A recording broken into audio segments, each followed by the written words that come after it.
Hello everyone, welcome back to my channel Chancellor Computer Institute. Students, अपने last videos में मैंने if else and switch case के बारे में डिस्कशन किया था। इसके साथ साथ मैंने प्रैक्टिकल एग्जाम्पल भी सिस्टम पे आपको करके दिखाया था। लेकिन स्टूडेंट्स, ये सारी चीज़ें हमारे लिए तब ज़रूरी होती हैं जब हमारे पास उसके सॉफ्टवेयर्स होते हैं। तो इस वीडियो में आज मैं आपको इंस्टॉलेशन ऑफ टर्बोक्स C++ के बारे में बताऊंगी और कुछ ऐसी चीज़ों के बारे में बताऊंगी जो आपकी प्रोग्रामिंग लैंग्वेज के लिए बहुत ज़रूरी हैं। जब आप उसके सिंटैक्स लिखते हैं, जब आप कोई स्टेटमेंट लिखते हैं, तो वो लाइनें या वो कॉन्सेप्ट हमें मालूम होना बहुत ज़रूरी होते हैं। हमारे पास स्टूडेंट्स बहुत सारे ऐसे सॉफ्टवेयर होते हैं, जैसे देव C++ होता है, आपके पास टर्बोक्स C है, टर्बोक्स C++ और बोलेंड C++ होते हैं। ये सारे सॉफ्टवेयर्स होते हैं जिन पर आप C लैंग्वेज यूज़ कर सकते हैं। आज की इस वीडियो में हम इंस्टॉलेशन ऑफ टर्बोक्स C++ भी बताएंगे और उसके कुछ और चीज़ें जो हैं जो हमारी C लैंग्वेज के लिए ज़रूरी हैं उसके बारे में भी डिस्कशन करेंगे। तो शुरू करते हैं। इंस्टॉलेशन ऑफ टर्बोक्स C++ के लिए करना क्या है? Open Google Chrome and write Turbo C C++ in the search area. सबसे पहले आपके सिस्टम में इंटरनेट कनेक्शन होना चाहिए। इंटरनेट कनेक्शन के बाद में आप गूगल क्रोम या फिर आप गूगल सर्च इंजन खोल सकते हैं।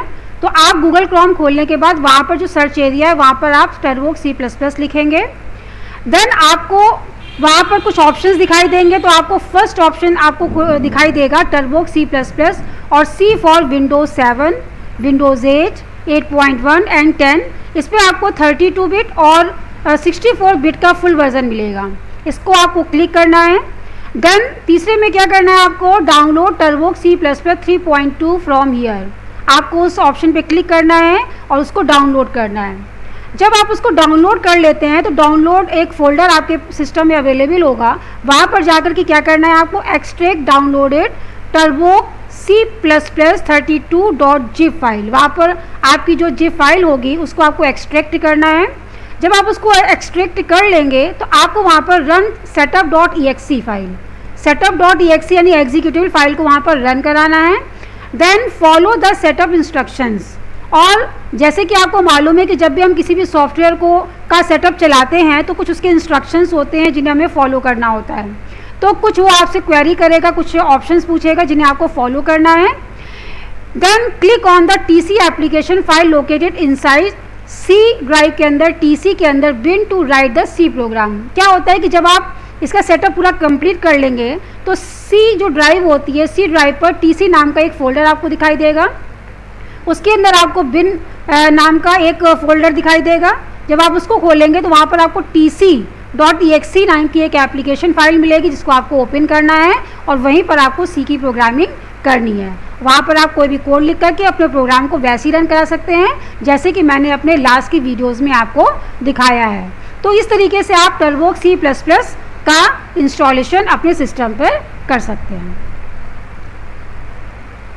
ओके, तो अब हम लोग बात करते हैं कुछ अपने सिस्टम में यूज़ करने वाले कैरेक्टर सेट की, जो हम लोग आई थिंक लास्ट वीडियोस में हम लोग ये सब डिस्कशन कर चुके हैं। लेकिन यहाँ पर हम लोग थोड़ा सा उसको लिख करके उसको थोड़ा और डिस्क्रिप्शन दे करके आपको उसको डिफाइन कर सकते हैं। तो देखिए यहाँ पर क्या है, फर्स्ट थिंग है अल्फ़ाबेट। हम यहाँ पर क्या क्या यूज़ करते हैं, alphabets A to Z, capital A to Z and small A to Z। Digits हमारे पास 0 to 9 होती हैं। एंड स्पेशल सिंबल्स क्या होते हैं, ये सारे स्पेशल सिंबल्स होते हैं। आपके पास टोटली 255 स्पेशल सिंबल्स होते हैं, 255 कैरेक्टर्स होते हैं। उसी के अंदर आपके A to Z and small A to Z, 0 to 9, मतलब जितनी भी चीज़ें होती हैं 255 के अंतर्गत आ जाती हैं।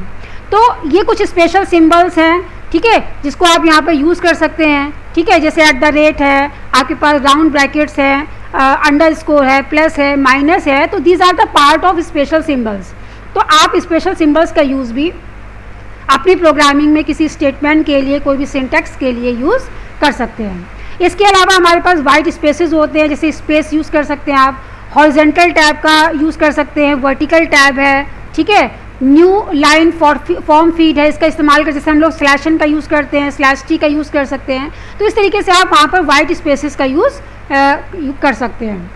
इसके अलावा हम लोग कीवर्ड्स की बात भी कर चुके हैं। कीवर्ड्स हमारे पास टोटली कितने होते हैं, 32 कीवर्ड्स होते हैं।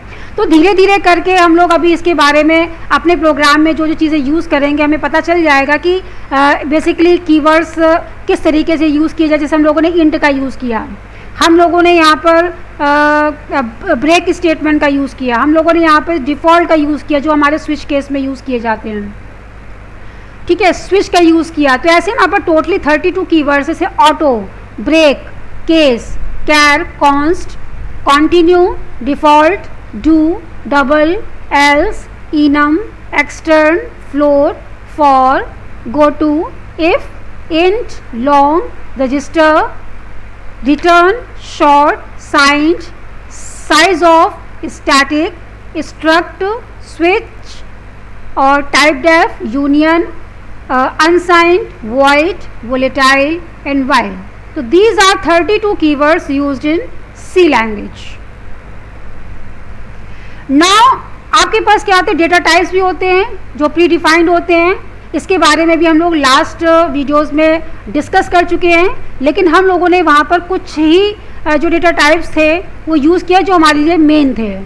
बाकी जो डेटा टाइप्स है वो उसके अंतर्गत अंदर आते हैं। जैसे कि आपके पास कि कैर है, कैर में ही आपका अनसाइंड कैर भी आता है, साइंड कैर भी आता है। इसके यहाँ पर देखिए टिपिकली जो साइज़ है बाइट्स में वो दिए हुए हैं, जैसे 1 दिया हुआ है और इसकी रेंज है। रेंज का मतलब स्टूडेंट्स क्या है यहाँ पर कि हमारी जो भी पर्टिकुलर कैरेक्टर है उसका एक पर्टिकुलर रेंज होता है। उस रेंज के अंदर अगर हमारी कोई भी वैल्यू आती है तो उस रेंज के अंदर पॉजिटिव और नेगेटिव का कॉन्सेप्ट है कि अगर वो हमारे पास साइंड होता है तो हमेशा साइन बन के आएगा, अगर अनसाइंड है तो उसमें साइन बन के नहीं आता है। मतलब उसमें आपका क्या होता है, उसमें लॉजिकली पूरी वैल्यू जिस हिसाब से होती है उसके हिसाब से उसकी वैल्यू डिफाइन होती है। तो जो कैर होता है वो आपका 1 बाइट लेता है, इसका जो मिनिमम मतलब 1 कैरेक्टर, मतलब यहाँ पर 1 बाइट का मतलब होता है 1 कैरेक्टर, यानी आप ABC मतलब कोई भी एक अल्फ़ाबेट का यूज़ कर सकते हैं। इंटीजर टेक 2 बाइट, इसकी रेंज ये है 32,767 से 32,767 तक, ये इसकी रेंज है। तो अगर आपकी इस रेंज के बाहर जाता है तो हमेशा आंसर्स आपका क्या हो जाएगा, नेगेटिव में चला जाएगा। अनसाइंड इंट में ऐसा नहीं होता है, इसमें जो होता है कि आपका पॉजिटिव और नेगेटिव साइन बन के नहीं आता है, डायरेक्टली 65,535 के अंतर्गत आपकी जो वैल्यू होती है उसके अकॉर्डिंग। लेकिन उसके उससे ज़्यादा रेंज की होती है तो आपका साइन बन के आ जाएगा। ऐसे साइंड इंट है, short int, unsigned short int, signed short int, long int, long int, signed long int, unsigned long int, unsigned long int, float, double, long double and wide. Wide का मतलब कुछ नहीं होता है, वाइड का मतलब 0 होता है, इसका साइज 0 ही होता है। तो बेसिकली ये जो डेटा टाइप्स हैं इनको भी आप अपने किसी भी जब आप वेरिएबल का डिक्लेरेशन करते हैं तो वहाँ पर यूज़ कर सकते हैं। और इस रेंज के अगर बाहर जाता है तो आपका आउटपुट हमेशा गलत ही आएगा, क्योंकि रेंज के बाहर जैसे अगर फॉर एग्जांपल हमारे पास एक बॉक्स है, उस बॉक्स में उससे ज़्यादा हम सामान रखेंगे तो क्या होगा, बॉक्स टूटने का डर रहेगा। इसी तरीके से कोई भी डेटा टाइप के साइज से बाहर अगर हम कोई भी वैल्यूज़ को डालने की कोशिश करेंगे तो वो हमेशा अनएक्सपेक्टेड आंसर आएगा। तो these are the data types, predefined data types. Now we will talk about conversion specifier. Conversion specifier क्या होते हैं, देखिए अभी हम लोग लास्ट वीडियोस में भी कुछ ऐसे फॉर्मेट स्पेसिफायर जिनके बारे में हम डिस्कशन कर चुके हैं, जैसे %d है, %c है, %f है, ठीक है। तो कुछ ऐसे फॉर्मेट स्पेसिफायर है जो अभी हम लोग देख चुके हैं, लेकिन यहाँ पर कुछ और भी हमारे पास स्पेसिफायर्स होते हैं जिनको हम लोग आगे भी यूज़ करेंगे, जैसे कि %a for hexadecimal output, s for string, %c for character, d for decimal integer, %f for floating point number, e for exponential notation, %d for use of shorter of %f and e, u for unsigned integer, %o का मतलब octal integer, अगर मैं कोई octal integer value लेनी है तो आप उसके लिए %o का इस्तेमाल कर सकते हैं। %x का मतलब हेक्साडेसिमल इंटीजर, %i का मतलब साइन डेसिमल इंटीजर, p का मतलब डिस्प्ले पॉइंटर। जब हम लोग पॉइंटर का डिस्कशन करेंगे तो हम लोग यही %p का भी इस्तेमाल करेंगे। %n का मतलब होता है कि कुछ आपके जो एसोसिएटेड आर्ग्यूमेंट्स होते हैं जो आपके पॉइंटर टू इंटीजर हम लोग डिक्लेयर करते हैं, उसके लिए हम लोग %n का इस्तेमाल करते हैं। %hd का मतलब शॉर्ट इंटीजर, ld का मतलब लॉन्ग इंटीजर, LF का मतलब लॉन्ग डबल, और डबल परसेंटेज का मतलब होता है कि अगर आपको परसेंटेज साइन प्रिंट कराना है तो उसके लिए आप यहाँ पर डबल परसेंटेज का यूज़ कर सकते हैं। तो ये जो कन्वर्जन स्पेसिफायर है, धीरे धीरे करके जैसे हम अपनी प्रोग्रामिंग में आगे बढ़ेंगे ये सारे के सारे हम लोग कन्वर्जन स्पेसिफायर का यूज़ करना सीखेंगे।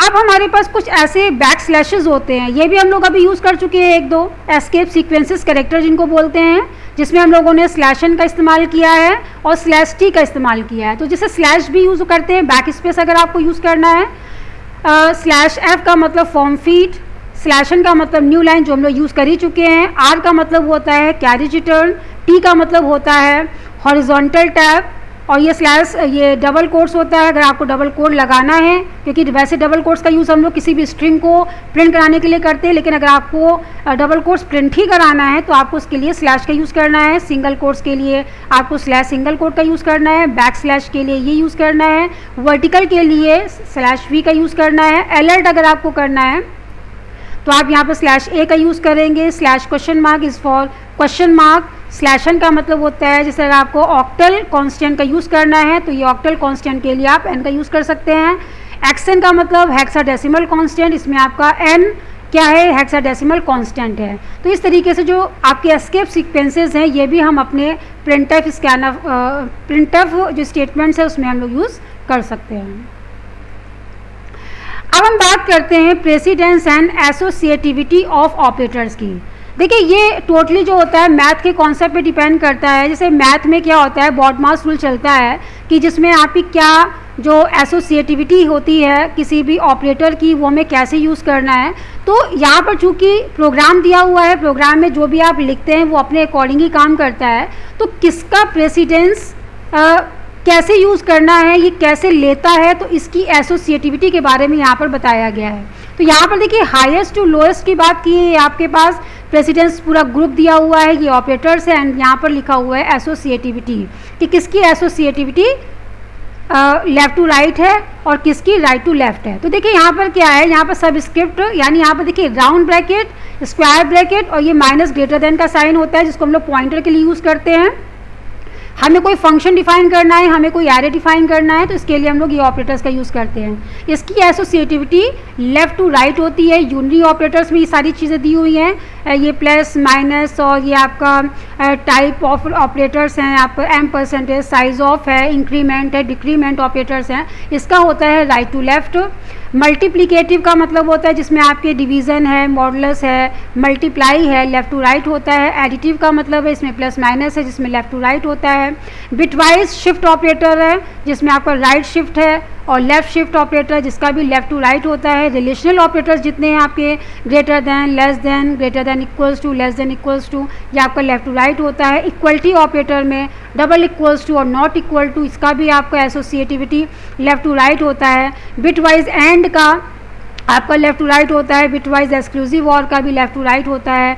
बिटवाइज और का मतलब भी आपका लेफ़्ट टू राइट होता है। लॉजिकल एंड ये हम लोगों में ही पढ़ा हुआ है, लेफ़्ट टू राइट होता है इसका भी, लॉजिकल और लेफ़्ट टू राइट। इसके अलावा जो कंडीशनल हैं आपके और जो असाइनमेंट्स ऑपरेटर हैं, कंडीशनल मतलब क्वेश्चन मार्क कोलन है और आपका जो असाइनमेंट ऑपरेटर है equal to, plus equals to, minus equals to और divide equal to, mod equal to, तो ये सारे ऑपरेटर्स हैं, ये आपके राइट टू लेफ़्ट एसोसिएटिविटी होती हैं। और कॉमा जो ऑपरेटर होता है वो हमेशा लेफ़्ट टू राइट, जैसे सपोज आपने दिया कि integer a is equals to 2, इस तरीके से आप a, b, c, तो इस तरीके से आप इसको लेफ़्ट टू राइट में एसोसिएटिव कर सकते हैं। मतलब ये आपका क्या एक प्रकार से ये प्री डिफाइंड है, इनमें आपको कुछ करना नहीं है। जब आप इसका कोई भी सिंटेक्स लिखते हैं, कोई भी सिंटेक्स आप अगर में लिखते हैं, कोई भी आप इसमें एक्सप्रेशन पास करते हैं, जैसे a इंटू बी प्लस सी करके लिखा हुआ है तो पहले कौन सा ऑपरेटर आपका परफॉर्म होगा, तो जैसे इंटू होता है या प्लस होता है तो पहले इंटू परफॉर्म होगा फिर प्लस होगा। इस तरीके से ये किसी भी एक्सप्रेशन की एसोसिएटिविटी को आपको दर्शाता है, ये अपने आप ही सारा का सारा मैनिपुलेशन करता है। तो ये सारी चीज़ें आज हम लोगों ने डिस्कस की हैं जो हमारी प्रोग्रामिंग लैंग्वेज के लिए बहुत ज़रूरी होती हैं। तो स्टूडेंट्स ये सारी चीज़ें जो हमने आज डिस्कस की हैं, अगर आपको इसमें कोई डाउट होता है तो उसे आप कमेंट बॉक्स में मुझे लिख करके ज़रूर पूछ सकते हैं। अगर आपको टर्बोक C++ जो मैंने सॉफ्टवेयर इंस्टॉलेशन के लिए बताया है, अगर उसमें भी आपको कोई डाउट होता है तो वो भी आप मुझे पूछ सकते हैं। और आपको ये वीडियो मेरा कैसा लगा है इसको भी आप मुझे बताइएगा। और प्लीज़ इस वीडियो को लाइक करिए, शेयर करिए, सब्सक्राइब करिए और please push the bell icon. Till then, good bye.